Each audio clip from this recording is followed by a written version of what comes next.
You're losing muscle right now, not dramatically, just a little bit each day. And if you're over 30, this loss is accelerating. The good news, you can stop it. In fact, with the right strategies, you can not only preserve the muscle you have, but actually build more, regardless of your age. Today, we're covering the 4 critical strategies that preserve muscle mass. These aren't theories, these are evidence-based approaches that work. Let's get into it.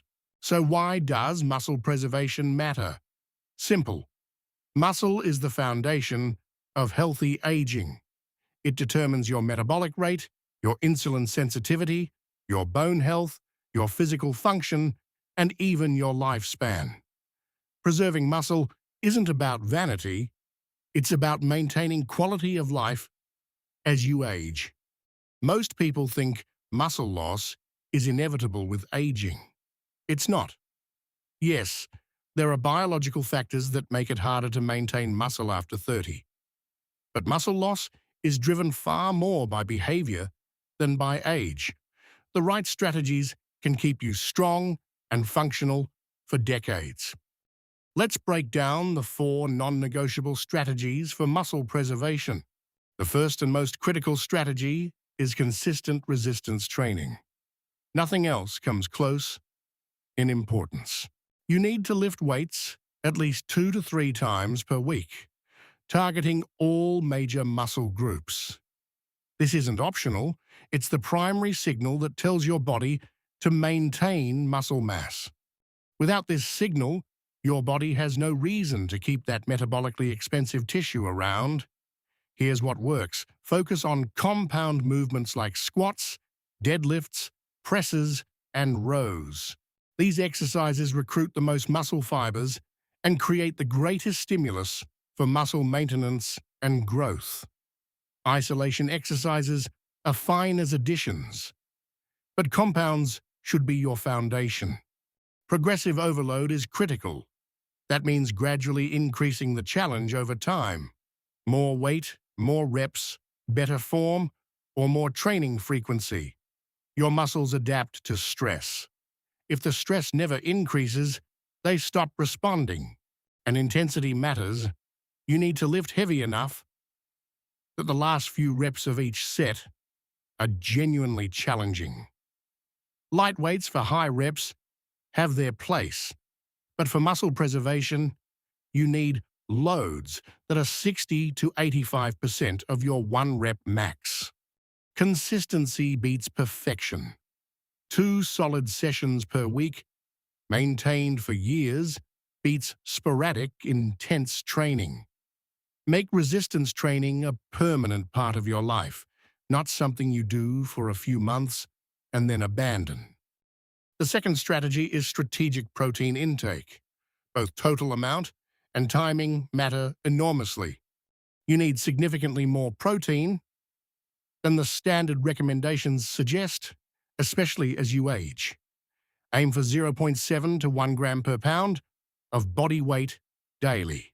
For a 150-pound person, that's 105 to 150 grams of protein per day. This isn't excessive. It's what's needed to stimulate muscle protein synthesis and overcome age-related anabolic resistance. But total amount is only part of the equation. Distribution throughout the day is equally important. Your body can only use about 30 to 40 grams of protein at once to build muscle. Eating 100 grams in one meal doesn't help. You want that protein spread across 3 to 4 meals. Each meal should contain at least 30 grams of high-quality protein. This threshold is critical for maximally stimulating muscle protein synthesis. If you're eating 15 grams at breakfast, 20 at lunch, and 70 at dinner, you're not optimizing muscle preservation. Quality matters too. Focus on complete proteins. Animal sources like eggs, chicken, fish, beef, dairy. These contain all essential amino acids in optimal ratios. Plant proteins can work, but require more strategic combining and higher total amounts. And don't neglect protein timing around workouts. Having protein within a few hours after resistance training supports recovery and muscle protein synthesis. A post-workout meal with 30 to 40 grams of protein is ideal. The third strategy is prioritizing sleep and recovery, because this is when muscle repair and growth actually happen. You need 7 to 9 hours of quality sleep per night. During deep sleep, your body releases growth hormone, conducts tissue repair, and consolidates the muscle-building stimulus from your training. Chronic sleep deprivation suppresses these processes and elevates cortisol, which is catabolic. It breaks down muscle tissue. Studies show that even one night of poor sleep impairs muscle protein synthesis. Chronic sleep restriction leads to measurable muscle loss even when diet and training are perfect. Sleep isn't a luxury, it's a requirement for muscle preservation. Recovery between training sessions matters too. You don't build muscle in the gym, you build it during recovery. Training provides the stimulus, but adaptation happens when you rest. This means taking at least one full rest day per week and not training the same muscle groups on consecutive days. Manage stress actively.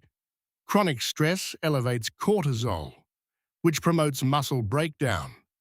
Find stress management practices that work for you: meditation, walking, therapy, hobbies, and make them consistent. The fourth strategy is maintaining adequate calorie intake. This might surprise you, but chronic undereating is one of the fastest ways to lose muscle. When you're in a large calorie deficit, especially if combined with inadequate protein, your body breaks down muscle for energy. The leaner you are and the larger your deficit, the more muscle you'll lose alongside fat. If fat loss is your goal, aim for a moderate deficit, 300 to 500 calories below maintenance maximum. Combine this with high protein intake and consistent strength training to preserve muscle while losing fat. But for many people, especially as they age, the goal shouldn't be aggressive fat loss. It should be muscle preservation or building. This requires eating at maintenance calories or even a slight surplus. Don't fear food. Muscle is metabolically expensive tissue. Your body needs adequate energy to maintain it. Chronic restriction sends the signal that resources are scarce and muscle is expendable. Focus on nutrient-dense whole foods that provide not just calories and protein, but also the micronutrients that support muscle function: vitamin D, magnesium, zinc, omega-3s, and others. Here's the bottom line: muscle preservation requires 4 non-negotiable strategies. Resistance training 2 to 3 times per week with progressive overload. High protein intake 0.7 to 1 gram per pound daily, distributed across meals. 7 to 9 hours of quality sleep and adequate recovery, and sufficient calories to support muscle maintenance. These aren't complicated.